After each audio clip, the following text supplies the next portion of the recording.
Retour de notre magazine avec deux titres restants à développer. Nous allons voir en image. D'abord, l'autre rencontre Mali-Égypte, les pharaons qui effectuaient justement leur grand retour sur la scène continentale. Nous allons analyser cette rencontre qui opposait l'Égypte au Mali d'ici quelques instants avec cette belle tenue malienne. Et enfin, les rendez-vous de ce mercredi 18 janvier 2016, nous retournerons.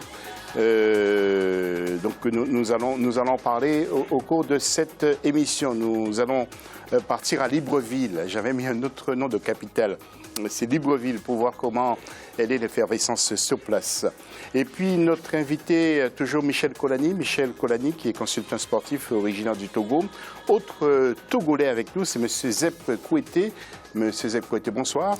Bonsoir José. Oui, et puis j'ai Mohamed Traoré qui est là, notre éditorialiste, toujours fidèle au poste. L'instant web aussi, comme d'habitude. Tout de suite, nous retrouvons Gaël Onana. Gaël, c'est à vous. Nous respectons tout le monde, mais nous ne redoutons personne. On a déjà joué ensemble et cela s'est plutôt bien passé. Nous sommes habités de la confiance nécessaire pour tracer... Nous allons reprendre l'antenne. Alors, avant de retrouver Gaël Onana, il semblerait que Michel et M. Zep Kouété, après le match nul contre la Côte d'Ivoire, donc cette semaine, vous avez déjà mis des bouteilles au frais. Visiblement, vous êtes très confiant. Non, Non. Un petit mot sur ce match.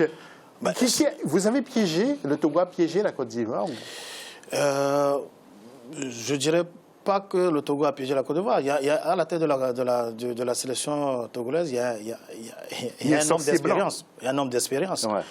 Il connaît bien le jeu de la sélection ivoirienne.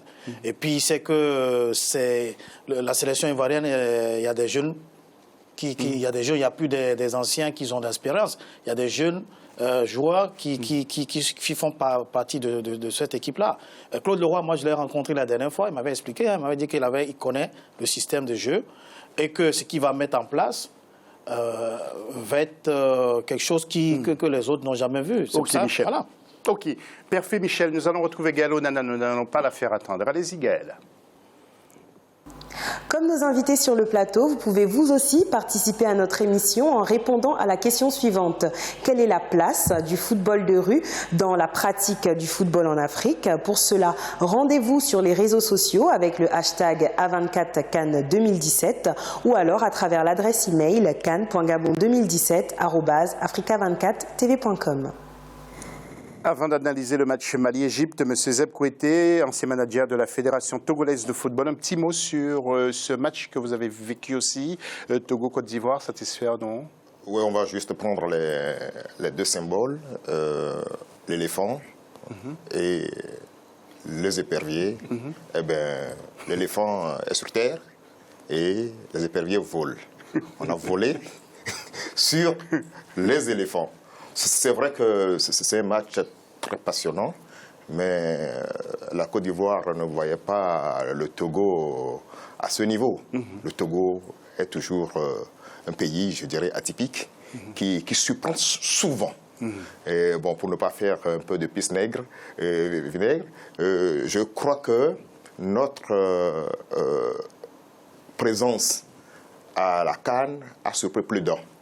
Déjà, c'est la 16e équipe qui est qualifiée et nous avons un défi à relever. Et nous savons très bien que le Maroc aussi va mordre la poussière vendredi parce que les Togolais sont galvanisés. Ah, dis donc. Et juste une question, soyez très court. Qui vole plus haut et mieux entre les éperviers et les aigles? Eh bien, c'est Adebayor. Pardon? C'est Adebayor. Adebayor. Ouais. Bon, nous allons passer au jingle avant d'analyser l'autre match du jour. Jingle.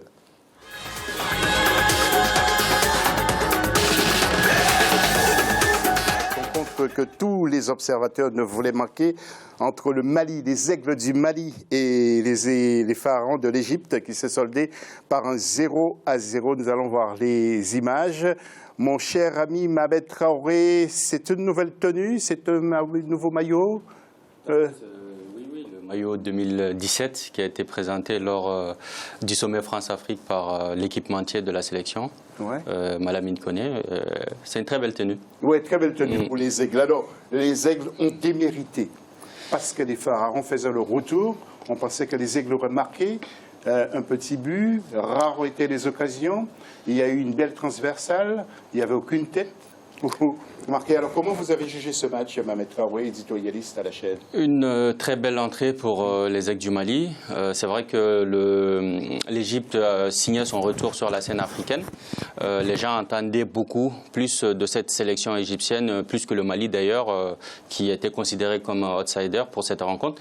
Mais l'entrée en matière du Mali a été très bonne, malgré le fait qu'il n'y a pas eu de... Je pense que le Mali peut avoir des regrets de ne pas avoir marqué, surtout quand on voit l'attaquant Moussa Marega qui a pu faire un grand travail défensif sur les défenseurs égyptiens, ce qui a vraiment désorienté cette équipe égyptienne-là. Leur star, Mohamed Salah, n'a pas pu faire grand-chose. Il avait en face de lui des jeunes Maliens qui sont inconnus sur la scène africaine, mais je pense qu'on va commencer à parler d'eux. Oui, une équipe malienne qui est en train d'être née. Et je pense que le match qu'ils ont fourni ce soir peut leur permettre de pouvoir avoir des perspectives beaucoup plus positives pour la suite. Oui, alors en entendant votre analyse, c'est-à-dire vous accordez aussi des circonstances atténuantes à Alain Giresse, en fait? Non, pas vraiment. Enfin, ceux qui suivent cette équipe malienne le savent. C'est-à-dire que le Mali n'est plus cette équipe-là où il y avait une constellation de stars il y a 4 ans, il y a 2 ans. Aujourd'hui, la dernière star dans cette équipe, c'était Seydou Keita. Il a pris sa retraite. Donc aujourd'hui, c'est une pléiade de jeunes. La moyenne d'âge, c'est 24 ans. Une équipe qu'il a dû reconstruire. Vous voyez, il y a des jeunes qui sont issus du centre, par exemple, Jean-Marc Guillou, qui ont même pas 22 ans, qui sont dans l'équipe. Donc c'est cette là qui est en train d'être formée. C'est pour ça que j'ai parlé d'une équipe qui est en train d'être née, parce que ce sont des jeunes qui ne sont pas très connus, mais qui ont un très grand potentiel. Et cette CAN leur permet un bon apprentissage. Oui, alors justement, est-ce que vous pouvez rentrer dans la discussion, messieurs, hein, ne restez pas comme ça, on analyse le match de cet après-midi. Alors justement, est-ce que vous n'avez pas trouvé les Maliens un peu trop individuels? Oui, ils n'ont pas été collectifs. Ils n'ont pas été collectifs, surtout devant le but adverse. Et ils ont en fait, en face d'eux, ils ont un ancien gardien, un doyen. Voilà, expérimenté, un doyen.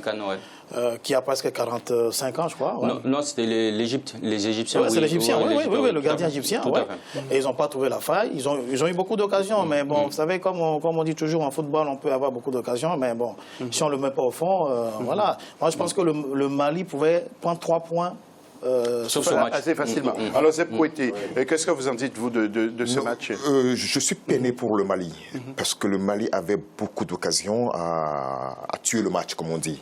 Mais bon, je crois que, comme notre ami l'a dit, il y a une question d'expérience. D'expérience, parce que les jeunes n'ont pas assez de compétition dans les jambes, ils n'ont pas la carrure d'un certain Keita. Non, mais attention, ce sont des joueurs qui sont quand même connus sur le plan international, des joueurs maliens. Mais il y a quand même la touche d'expérience qui manque. Parce que le Mali pouvait tuer le match...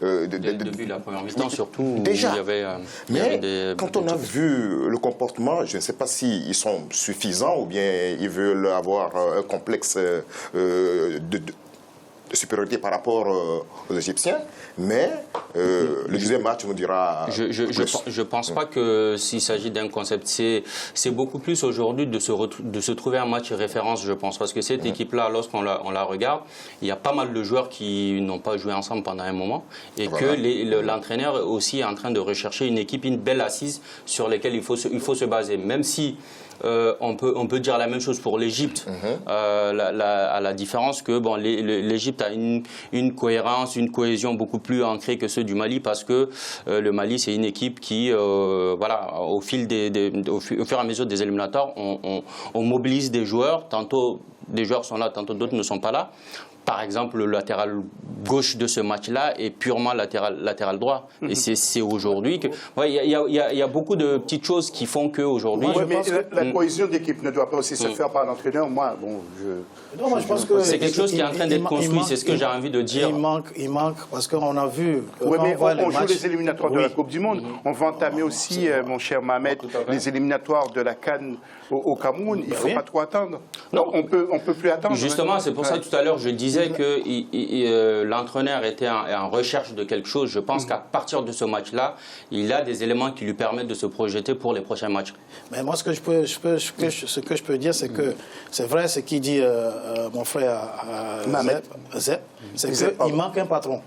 Parce qu'au niveau de l'équipe du Mali, c'est que les occasions viennent des coups de pied arrêtés. Et souvent, c'est Sédou Keita qui est le maître dans ça. Voilà. Là, aujourd'hui, ce qu'on a vu aujourd'hui, chacun veut ramener le ballon devant le but. On n'a pas vu des coups de pied arrêtés au niveau dangereux. Il n'y a pas de coup franc en tel que tel. Ce que vous avez dit est juste. Il y a ce problème de leader de cette sélection-là qu'on est en train de chercher depuis la retraite de Sédou Keita. Aujourd'hui, il y a certaines individualités qui se présentent comme Bakary Sako, par exemple, comme Sambou Yatabaré, qui a été en deçà de son niveau habituel dans la sélection.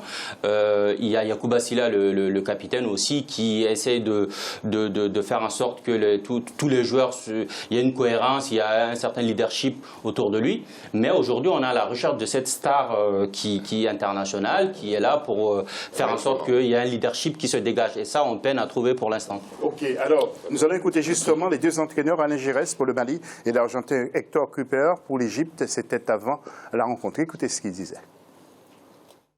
Nous respectons tout le monde, mais nous ne redoutons personne. On a déjà joué ensemble et cela s'est plutôt bien passé. Nous sommes habités de la confiance nécessaire pour tracer un bon parcours dans un tournoi de cette ampleur. Alors, vous avez entendu Alain Giresse? Nous avons déjà joué ensemble et cela s'est bien passé. Oui, tout à fait. C'est une équipe quand même qu'il entraîne depuis après la CAN 2015. Donc, tous les éléments, il les connaît plus ou moins. Mais aujourd'hui, bâtir une équipe, ça prend du temps avec des joueurs qui l'insèrent. Dans cette équipe-là, vous avez des U20 de la Coupe du Monde 2014 qui les a inclus dans cette équipe-là, qui essaye de faire en sorte qu'ils s'adaptent au haut niveau. Donc il y a toutes ces variables-là. Je ne suis pas en train de lui trouver des circonstances atténuantes, mais c'est la réalité de cette équipe dont je suis en train de parler. Maintenant, à partir de cette CAN-là, à partir de ce match-là, je pense qu'il y a beaucoup d'éléments qui vont en sortir. Marouga, on ne le connaissait pas il y a 1 an et demi. Aujourd'hui, il vient de prouver aux Africains qu'il est un attaquant de qualité, par exemple. Même s'il est dans le championnat portugais, ça fait 1 année. Il y a Amari Traoré, on le connaît sur les pelouses françaises de la Ligue 1. Aujourd'hui, il est en train de montrer quelque chose. Donc je pense que c'est une équipe sur laquelle on peut parier beaucoup plus sur l'avenir que le présent. Juste une question avant d'écouter M. Hector Cooper. Ça signifie qu'il faut garder Alain Giresse encore pendant un bout de temps, un bon bout de temps. Moi, je pense qu'il fait un très bon travail. C'est vrai que la durée de vie d'un entraîneur dépend des résultats, mais je pense qu'il fait du bon travail.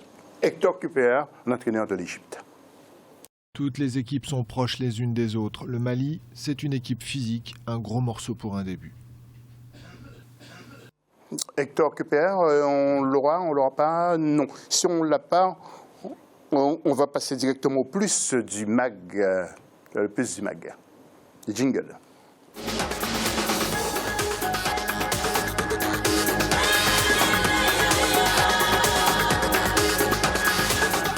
Donc du côté du Gabon, à l'approche de ce match Gabon-Burkina Faso, c'est très chaud. Partons à Libreville avec notre envoyé spécial Douglas Toutoumé.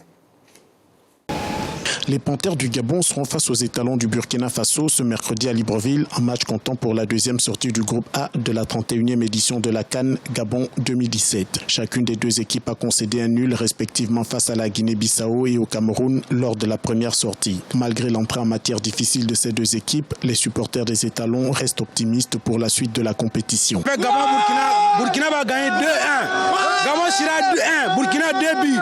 Voilà, Burkina Faso, Pitro va marquer et Bansi va marquer. Donc, défaite sera Gabon. Merci beaucoup.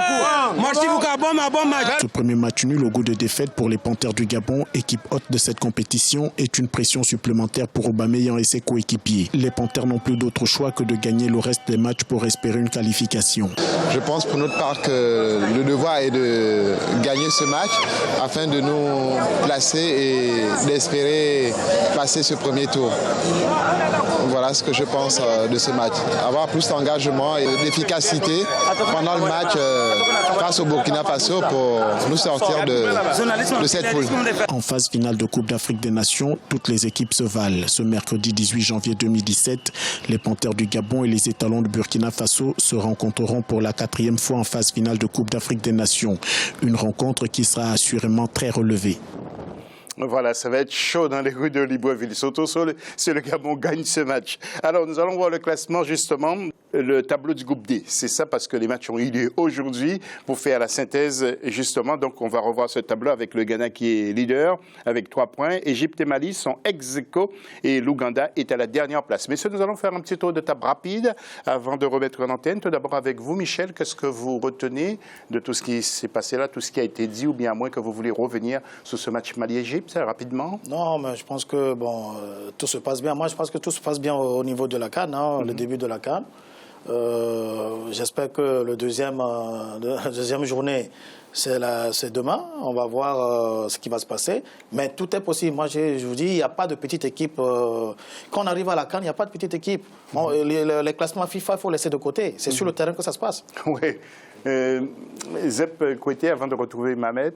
Non, moi je suis content et fier et j'encourage plutôt les Gabonais parce que si ils perdent le match contre le Burkina, déjà les stades seront vides.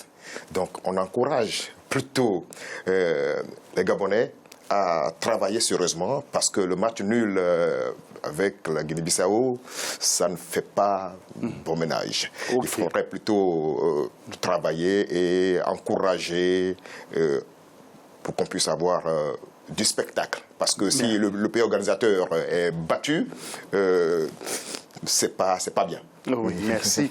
Mamet, tout dernier mot sur Mali-Égypte? Oui, Mali-Égypte, ça allait être un constat général sur tous les matchs. Je pense qu'à partir d'aujourd'hui, la vraie compétition commence. Toutes les équipes ont déjà joué un match, ils ont pu jauger leur niveau et les imperfections seront à corriger. Je pense que c'est à partir du prochain match du groupe A que nous allons voir vraiment notre entrée dans cette compétition. Merci messieurs, on se retrouve juste après la pause.